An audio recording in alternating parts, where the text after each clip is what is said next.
탐욕스러운 내 아이들은 재산을 물려받지 못할까봐 두려워서 내가 결혼하는 것을 반대했습니다. 드디어 답변하기로 결정했습니다. 엄마 나이도 있는데 사람들이 노망났다고 그래요. 그렇게 생각하는 건 너희들이 아니냐. 나도 이제 내 인생 좀 살자. 언제는 엄마가 엄마 인생 안 살았어요. 꼭 옆에 누가 있어야 하는 건 아니잖아요.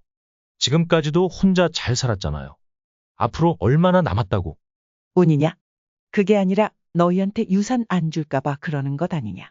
그리고 내가 내일 죽니? 꼭 어서 죽고 돈 내놔라 하는 것 같네. 엄마, 왜 말을 그렇게 해요? 우리가 꼭 나쁜 자식들 같잖아. 어쩌다 이런 대화가 오고 가게 된 것일까? 할머니 미자는 생각했다. 70세 나이의 아들, 딸의 말처럼 어쩌면 살 날이 얼마 안 남았을지도 모르는 나이의 남들처럼 평범하게 살아가는 것이 어려운 일인가? 아니면 이 나이에 재혼을 한다는 것이 평범하지 않은 일인가? 그러면 이 나이에 아무것도 하지 못하는 것이 오히려 평범한 걸까? 이야기의 시작은 1년 전으로 거슬러 올라가야 한다. 나 충청도로 내려가려 한다. 충청도? 거길 왜요? 다짜고짜 하는 할머니의 말에 아들이 놀라서 물었다. 이사 가시겠다고요? 그래.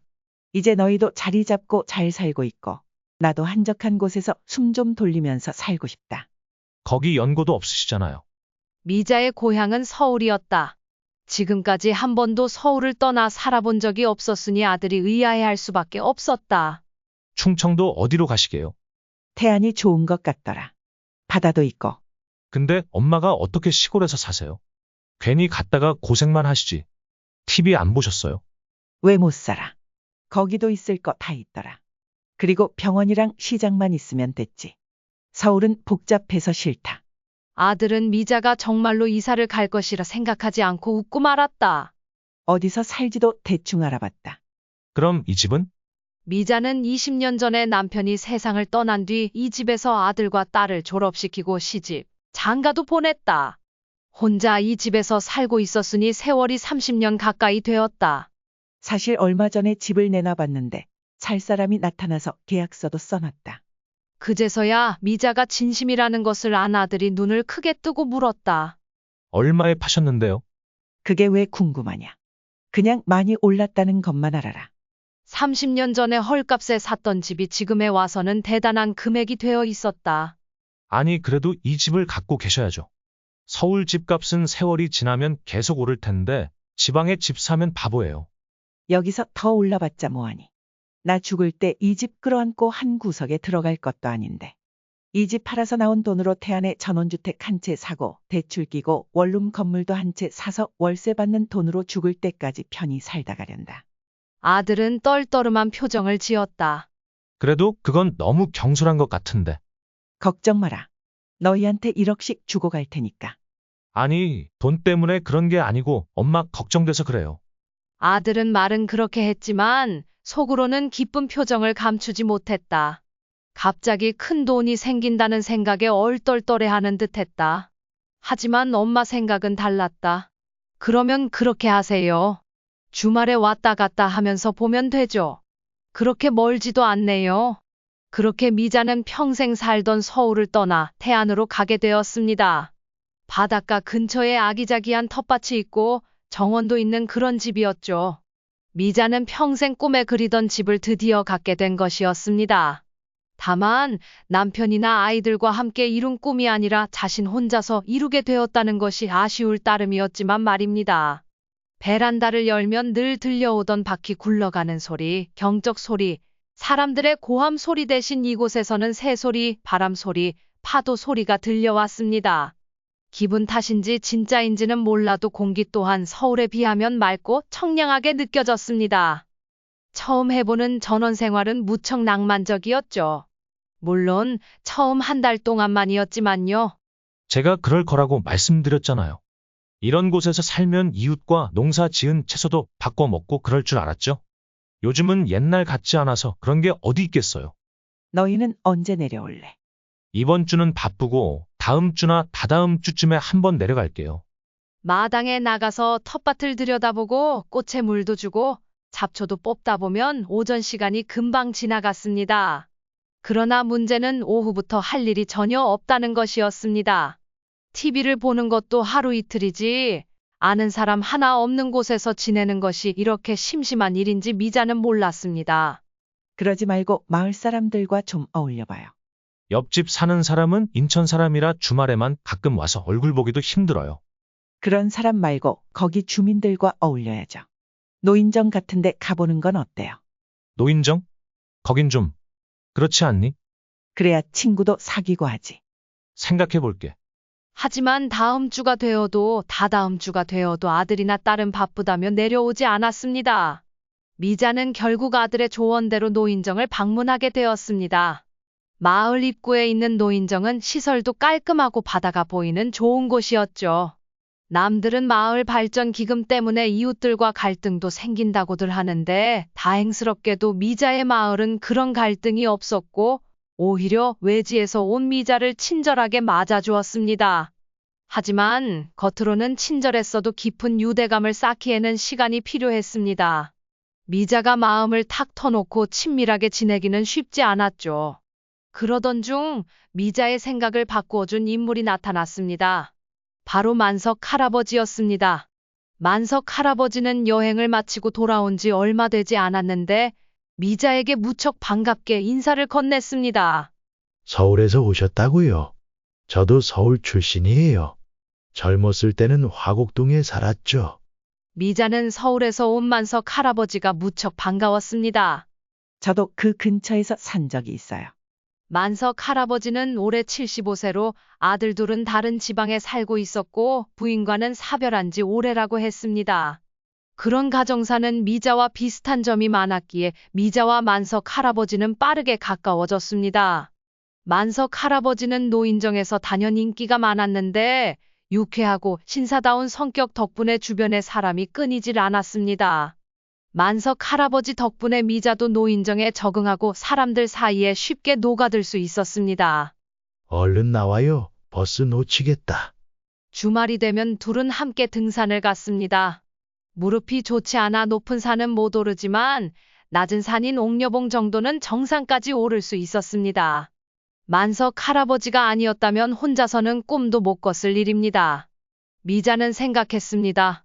지금쯤이면 소파에 누워 TV나 보고 있지 않았을까? 힘들면 잠깐 쉬었다 갈까요? 아니에요. 올라가서 물 한 잔 마시면 괜찮아요. 그래도 나오니까 좋죠? 그렇네요. 여기저기서 들려오는 새소리, 나뭇잎이 부딪히는 소리들이 서울에서 듣던 자동차 바퀴 소리, 경적 소리와는 차원이 달랐습니다. 미자는 비로소 콘크리트 도시를 벗어나 자연 속으로 돌아온 듯한 평화를 느꼈습니다. 내가 이러려고 내려온 거였는데 덕분이에요. 서울에서도 이렇게 활기차게 생활해 본 적 없는 것 같아요. 매주 오면 되죠. 뭐가 어려운 일이라고. 내려가서 막걸리 한 잔 마시면 이곳이 천국이구나 할걸요. 미자의 하루는 그 어느 때보다 활기가 넘치기 시작했습니다. 매일 노인정에 가면 늘 만석 할아버지가 기다리고 있었죠. 그에게서 바둑도 배우고 농사 짓는 법도 배우며 시간 가는 줄 몰랐습니다. 어느 날 미자가 딸과 통화하던 중이었습니다. 그래서 오늘 그 양반이 와서 텃밭에 비닐도 씌워줬어. 나중에 이거 다 나면 너도 좀 보내줄까? 신이 나서 말하는 엄마에게 딸이 웃으며 대답했습니다. 엄마, 요즘 자꾸 그 아저씨 얘기만 하시는 게 수상한데요? 뭐가 수상해? 아니, 언제는 심심하다고 다시 서울 오고 싶다고 난리더니 요즘엔 그런 말도 안 하고 맨날 노인정 그만석 아저씨 얘기만 하시잖아요. 남자친구 생긴 거예요? 얘는 남자친구는 무슨 이상한 소리 하지 마. 그렇게 펄쩍 뛰시니까 더 수상한데요? 미자는 남자친구 같은 얘기 듣기 싫다며 통화를 끊었지만 그 말도 안 되는 소리가 말이 되는 소리가 되기까지는 오래 걸리지 않았습니다. 만석 할아버지와의 관계가 점점 더 가까워지는 걸 느낄 무렵 노인정에서 누군가 농담을 던졌습니다. 만석는 서울대만 챙겨준다더니 또 서울대 고구마 깎아주고 있네. 노인정 할머니의 농담에 만석 할아버지는 머쓱하게 뒤통수를 긁었고 미자는 이유 모를 부끄러움에 볼이 빨개졌습니다. 그날 해가 질 무렵 미자가 자리에서 일어났습니다. 지금 가려고요. 네, 해지기 전에 가려고요. 잠깐 기다려요. 나도 가야겠다. 만석 할아버지도 모자와 외투를 챙기며 미자를 따라 일어섰습니다. 노인정에 있던 사람들이 둘을 보며 장난스레 야유를 보냈습니다. 미자는 얼굴이 붉어져서 후다닥 노인정을 나섰습니다. 뒤따라온 만석 할아버지와 함께 천천히 걷기 시작했죠. 노을과 바다를 배경으로 마을을 걷고 있으니 마음이 왠지 부풀어 올랐습니다. 그렇게 감상에 젖어 있던 미자에게 만석 할아버지가 말을 걸었습니다. 이 동네 사는 건 나쁘지 않죠? 미자는 미소 지으며 대답했습니다. 네, 사실 처음엔 무작정 내려와서 후회도 했는데 지금은 좋아요. 서울에서는 이런 여유가 없었으니까요.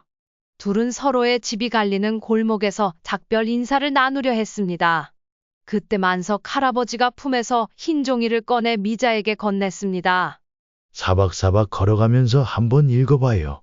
미자는 두근거리는 마음으로 종이를 열어보았습니다. 편지였습니다. 편지에는 이렇게 적혀 있었습니다. 시작을 함께 하진 못했지만 인생의 마지막을 서로 의지할 벗이 되어주고 싶습니다. 천천히 아름답게 저무는 노을처럼 우리 함께 저물어 갑시다. 만석 할아버지로부터 받은 짧은 편지가 미자의 마음을 울렸습니다. 남편이 세상을 떠난 후 아들, 딸도 모두 출가시키고 혼자 살아온 세월이 어느덧 10년을 넘었습니다. 젊었을 때는 먹고 사느라 정신없이 살았고 나이가 들어서는 인생의 모든 과제가 끝난 것 같은 기분으로 그저 하루하루를 보내며 살아왔습니다. 그러나 그 속에서 한없이 외로움을 느끼며 살아온 삶이었습니다. 누군가가 자신을 이렇게 생각해 준다는 사실, 그것도 몇십 년 만에 느끼는 감정이었습니다. 나이가 들었어도 여전히 가슴이 따뜻해질 수 있다는 것이 신기하기만 했습니다. 물론 젊었을 때처럼 활활 타오르는 불타는 사랑은 아니었지만 은은하게 타오르는 작은 불꽃이 마음속에 피어나는 듯한 기분이 들었습니다. 그것은 사랑일 수도 있고 인간적인 호감일 수도 있으며 같은 처지에 놓인 동지애 같은 감정일 수도 있었지만 결국 그런 모든 감정은 비슷한 결을 지니고 있었습니다. 앞으로 남은 날들이 얼마나 될지는 모르겠지만 죽는 날까지 외롭지 않게 서로 의지하며 산다면 미자도 만석도 좀 더 인생이 충만해질 것이라고 느꼈습니다. 둘은 금세 좋은 사이로 발전하게 되었고 비록 그전과 크게 다른 삶을 살게 된 것은 아니었지만 미자의 마음은 예전과는 완전히 달라졌습니다. 하루하루가 기대가 되었고 더 이상 서울로 돌아가고 싶다는 생각은 하지 않게 되었습니다. 그 사실은 아들과 딸도 곧 알게 되었습니다. 어느 날 미자의 딸이 놀러 왔다가 만석 할아버지의 편지를 발견한 것입니다. 처음엔 충격을 받은 듯 아무 말이 없다가 이내 엄마가 외롭지 않다면 잘 지내보세요. 라고 말해 주었습니다. 그렇게 끝났다면 행복한 결말이었겠지만 인생은 그리 단순하지 않았습니다. 어느 날 만석 할아버지가 말했습니다. 전원주택에 살면 늘 집도 고쳐야 하고 풀도 매일 뽑아야 하는데 혼자서 힘들지 않아요? 힘들죠. 생전 안 해본 일이라. 차라리 이참에 살림을 합치는 게 어때요? 사실 그동안에도 마당 관리는 만석 할아버지가 해주고 있었고 자잘하게 손이 가는 일도 그가 도와주고 있었습니다. 미자는 만석의 제안이 나쁘지 않다고 생각했습니다. 우리 집은 좁으니까 내가 그냥 이 집에 들어와서 살면 괜찮겠네요. 마을의 작은 빌라에서 홀로 살고 있던 만석 할아버지 또한 미자의 집으로 이사하는 것이 여러모로 맞는 결정처럼 보였습니다. 대화는 자연스럽게 만석 할아버지가 이사하는 방향으로 흘러갔습니다. 구체적인 계획이 세워지자 미자도 이 사실을 자식들에게 알릴 필요가 있었습니다. 아들, 딸들도 가끔 집에 오기 때문에 미리 말을 해두어야 한다고 생각한 것이죠.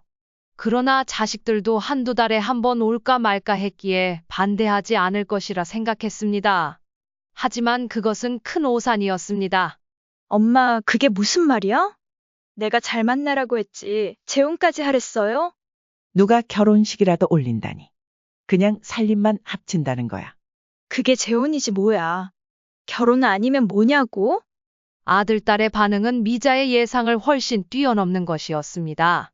미자의 딸은 어머니의 말에 크게 화를 냈다. 귀청이 떨어질 정도로 소리를 질렀다. 딸이 재혼을 노골적으로 반대하자 미자도 발끈했다. 재혼 안 한다니까. 그런데 재혼을 하면 또 어때서? 나이가 있으면 재혼도 못한다는 법이라도 있어. 내 나이가 어때서 그래? 미자는 혼인신고를 생각한 적도 없었지만 딸이 대놓고 주책이라며 소리치니 기분이 좋지 않았다. 그리고 그 할아버지 재산도 얼마 없다면서? 재혼하면 엄마만 손해지? 나이 들어서 엄마 덕 좀 보려고 그러는 거 아니야? 사딸의 말이 이어졌다. 만석 할아버지는 자신의 이름으로 된 작은 빌라가 있었고 모아둔 돈과 연금 그리고 아들들에게 받는 용돈으로 생활하고 있었다. 비록 부자는 아니었지만 살아가는 데에는 지장이 없을 만큼 충분했다. 누군가에게 빌부터 살 만큼 힘들지 않았다. 너 말 좀 조심해라. 그리고 내가 말한 것처럼 이 나이에 손해를 좀 보든 말든 그게 뭐가 중요하냐? 재산이 뭐가 그렇게 중요해? 더 이상 재산을 불려야 할 나이도 아니고. 일미자가 담담하게 말했다. 그러자 딸은 화를 내며 대답했다. 그럼 엄마 자식들 생각은 안 해? 미자는 딸의 말을 듣고 그 뜻을 깨달았다. 결국 딸이 말하는 자식들 생각이란 엄마의 재산이 만석 할아버지에게 넘어갈까봐 염려하는 것이었다. 설마 내가 유산 때문에 이러는 거냐? 일미자가 물었다. 딸은 더욱 펄쩍 뛰며 말했다. 엄마, 나를 뭘로 보는 거야? 내가 유산 때문에 이러는 줄 알아? 엄마 걱정돼서 그러는 거야. 막말로 그 할아버지가 엄마 재산 노리고 접근한 거일 수도 있잖아. 그런 사람 아니야. 돈이 그렇게 궁한 사람도 아니고. 일미자가 단호하게 말했다. 엄마가 어떻게 알아? 그 사람이 그런 사람인지 아닌지? 그렇게 해서 패가 망신한 사람 얘기 못 들어봤어? 좀 있으면 돈 빌려달라고 하겠지. 사딸은 차갑게 말했다. 설마 사랑이니 뭐니 그런 말은 하지 마세요. 징그러워. 일딸의 말에 미자는 너무나 불쾌해 전화를 끊어버렸다. 지들만 사랑인 줄 알아? 일미자는 속으로 되뇌었다. 설령 그런 사랑이 아니라 하더라도 남은 인생을 누군가와 함께 외롭지 않게 오순도순 지내다 가고 싶은 마음이었다. 아들도 딸도 말은 번지르르하게 하지만 혼자 사는 미자에게 엄마, 우리랑 같이 살자 라고 한 적은 없었다. 물론 미자도 바란 적은 없었지만 서운한 것은 서운한 법이었다. 자신들이 돌봐주지도 않으면서 엄마 옆에 누군가 있는 것은 또 싫다는 것이었다. 아니면 정말 단순히 유산을 뺏길까봐 겁이 나는 것일 수도 있었다. 미자는 이제 더 이상 쓸쓸하게 혼자 늙어가긴 싫었다. 섭섭한 마음에 눈물이 찔끔 났다. 그러던 중 아들에게서도 전화가 왔다. 딸과 무슨 얘기를 나눴는지는 모르겠지만 상황이 무척 마음에 들지 않는 듯했다. 엄마, 나도 당황스러워요. 이 나이에 새아버지가 생긴다는 건 상상도 못했어요. 아버지라고 생각할 필요 없다. 그냥 엄마한테 동반자가 생긴 거라고 생각하면 되잖냐. 그럼 혼인신고는 안 하시겠다는 거죠? 삼아들도 같은 질문을 했다. 안 한다니까. 그리고 한다고 해도 그게 무슨 상관이야. 순진한 소리 하지 마세요. 그쪽도 자식들이 있다면서요. 혼인신고하면 그 사람들도 엄마 자식들이 되잖아요. 삼아들도 딸과 같은 말을 반복했다. 결국엔 재산 얘기였다. 내가 결혼할 때 내가 집 사줬을 때 뭐라 그랬냐? 이제는 나 다 쓰다가 죽으라 하지 않았냐? 일미자는 아들과 딸이 결혼할 때 각각 집을 마련해 주었고 그때는 더 이상 손 벌리지 않겠다며 가진 돈 다 쓰고 돌아가시라던 말이 떠올랐다. 그런데 이어지는 아들의 말은 더 황당했다. 그거랑 지금은 다르죠. 엄마, 태안 집이랑 건물이랑 팔면 그게 얼만데요? 언제적 얘기를 하세요? 미자는 답답한 마음에 숨이 막히는 듯했다. 미자는 자식들이 자신에게 차갑게 대하는 모습을 보고 마음이 매우 상했다. 자식들이 유산에만 신경을 쓰고 만석 할아버지와의 관계를 이해하려 하지 않는 모습을 보니 더욱 그렇다. 미자는 자식들이 점점 더 자신을 통제하려 하고 자신의 삶을 인정하지 않으려는 듯한 태도를 보이자 억울한 마음이 들었다. 내가 여기 내려오면서 너희한테도 1억씩 주지 않았냐? 그게 평생 다른 집 식구들한테 나눠줄 돈이라도 된다는 거니? 일미자는 자식들의 끊임없는 반대에 화가 났다. 딸과 아들은 재혼하지 않더라도 살림을 합치는 것이 결국 결혼과 다를 바 없다고 반대했다. 미자는 애초에 혼인신고까지 할 생각도 없었지만 자식들이 이렇게 강하게 나오는 걸 보니 더더욱 괘씸하게 느껴졌다. 물론 자식들의 마음이 전혀 이해가 안 되는 것은 아니었다. 하지만 그들이 계속해서 유산 이야기를 꺼내며 마치 미자가 이미 죽은 사람인 듯한 태도를 보이자 마음이 쓰렸다. 늙으면 사람도 아닌 거냐? 늙으면 모든 결정을 죽는 나를 생각해서 내려야 하니? 일미자는 씁쓸하게 중얼거렸다. 이 사정을 만석 할아버지도 알게 되었다. 만석 할아버지는 말했다. 나도 자식들이 있어서 혼인신고까지 할 생각은 없었어. 그냥 편하게 지내면 될 거라고 생각했지. 같이 산다고 해도 내 돈으로 살 생각이었지 돈 달라고 할 생각은 없었어. 미자는 이 말을 들으며 만석 할아버지의 순수한 마음을 알았고 한결 마음이 편해졌다. 그러나 자식들은 자신들끼리 만석과 미자의 재혼을 멋대로 상상하고 유산 걱정에 휩싸여 분노하는 듯했다. 그 나이에 자식들의 끊임없는 나이에 대한 언급에 미자는 진절머리가 났다. 더는 자식들과 통화하기조차 싫어졌다. 어느 날 만석 할아버지와 함께 잡초를 뽑고 있는데 아들과 딸이 예고도 없이 들이닥쳤다. 마치 빚을 받으러 온 빚쟁이들처럼 씩씩대며 왔다. 왜 전화를 안 받아? 삼딸이 다짜고짜 따졌고 아들도 거들었다. 바쁜데 여기까지 오게 만드세요. 미자는 만석 할아버지와 함께 집 안으로 들어갔다. 그러나 아들과 딸이 그 뒤를 쫓아 들어왔다. 잘 됐네요. 이제 여기서 확실히 얘기해요. 사딸이 소리쳤다. 나는 할 말 없으니까 바쁘면 올라가 봐라. 미자가 차갑게 말했다. 엄마, 정말 동네 창피하게 왜 이러세요?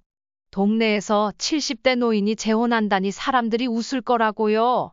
삼딸은 계속해서 소리쳤고 아들도 같은 의견이었다. 70대가 재혼하면 웃긴다니 정말 말이 되냐. 미자는 어이가 없었다. 내가 너희한테 부족함 없이 다 해줬잖아. 공부도 시키고 결혼할 때 집도 사주고 다 해줬어. 이제 내 인생을 살려고 하는데 뭐가 문제냐. 엄마, 그 나이에 무슨 재혼이야? 손주들 보기 부끄럽지도 않아? 할머니가 결혼한다고 하면 애들이 놀라 자빠지겠다. 사딸이 말했다. 점점 분위기가 험악해지자 만석 할아버지가 중재하려 나섰다. 그러지들 마세요. 우리는 혼인신고할 생각도 없었고 그런 걱정은 안 해도 될 겁니다. 그러자 딸이 눈을 번쩍이며 말했다. 그래요? 그럼 각서 쓰세요. 혼인신고도 안 하고 유산도 건드리지 않겠다는 각서요. 딸은 가방에서 서류를 꺼내 들었다. 미자는 그 내용을 읽어보고는 기가 막혔다. 마치 지금 당장 죽어라 라고 고사를 지내는 것 같은 기분이었다. 아니, 내가 사인하면 되는 거지? 이만석 할아버지가 묻자 미자는 너무나 창피했다. 자식들이 이렇게까지 나올 줄은 몰랐다. 뭐 하러 그런 것에 사인을 해요. 미자는 만석 할아버지에게 너무 미안했고 자식들에게는 실망했다. 미자는 딸에게서 온 문자를 읽으며 깊은 한숨을 내쉬었다. 자식들이 끝내 자신의 마음을 이해하지 못하는 것이 씁쓸했고 여전히 자신이 나이 들어 무언가 잘못된 선택을 하는 것처럼 취급하는 것이 마음에 걸렸다. 하지만 이번만큼은 결정을 굳게 마음먹었다. 자식들의 반응은 미자가 예상했던 것과 크게 다르지 않았다. 그들이 유산에 대해 이야기하며 자신이 곧 죽을 것처럼 행동하는 모습은 정말 실망스러웠다. 그들의 걱정이 단순한 염려가 아니라 자신이 남긴 재산을 두고 벌어지는 다툼이라는 생각에 미자는 더욱 마음이 상했다. 딸의 메시지에 답장을 쓰기 시작하면서 미자는 자식들에게 하고 싶은 말이 많았다. 너희들은 꼭 내가 곧 죽을 것처럼 말하는데 엄마 아직 일은 나이밖에 안 됐단다. 엄마는 건강하고 아픈 곳도 없으니 앞으로도 몇 년 더 살다가 가려고 해. 나도 내가 좋아하는 사람과 함께 하고 싶은 것 하며 지내는 게 뭐가 그리 잘못됐냐. 너희에게도 돈을 안 준 게 아니잖니. 엄마가 죽으면 이 모든 것들이 결국 너희 것이 될 텐데 왜 그렇게 불안해하니? 미자는 자식들이 여전히 돈 때문에 자신을 걱정하는 것이 마음에 걸렸다. 자식들에게 이미 많은 것을 주었고 스스로 인생의 마무리를 어떻게 할지 결정할 권리가 있다고 믿었다. 미자는 이어서 메시지를 써내려갔다. 나는 너희를 낳고 내 인생 없이 평생을 살아왔단다. 그런데 나도 너희처럼 젊었던 시절이 있었고 엄마이기 전에 꽃다운 삶을 살던 여자였어. 너희가 너희의 인생을 소중하게 여기듯이 나도 이제 내 인생을 소중하게 생각하며 살고 싶다. 미자는 자식들에게 자신의 마음을 전달하려 했지만 그들이 받아들일지에 대한 확신은 없었다. 하지만 이번만큼은 더 이상 자식들의 눈치를 보지 않기로 결심했다. 내 인생의 대부분은 너희 때문에 흘러갔지만 이제는 인생의 마지막 장은 내가 직접 써 내려가고 싶다. 너희가 놀러오면 기쁜 마음으로 맞이하겠지만 그렇지 않더라도 슬퍼하지 않으련다. 잘 지내라. 미자는 자식들에게 더 이상 설득하거나 변명하지 않기로 했다. 자신이 지금까지 자식들을 위해 살아왔지만 이제는 자신을 위해 살아야 할 때가 왔다는 것을 깨달았다. 그동안 남편과 자식들을 위해 희생하며 살아온 삶이었지만 이제는 인생의 끄트머리에서라도 스스로를 위한 시간을 보내고 싶다는 마음이 강해졌다. 70대라는 나이가 늦은 것은 아니라고 생각했다. 미자는 앞으로 남은 시간을 후회 없이 보내고 싶었다. 더 이상 자식들이나 다른 사람들의 시선에 얽매이지 않고 진정으로 자신이 원하는 대로 살고 싶다는 생각을 굳혔다. 행복해지고 싶다는 소망이 결코 잘못된 것이 아니라고 믿으며 미자는 이번 기회에 자신의 삶을 되돌아보게 되었다.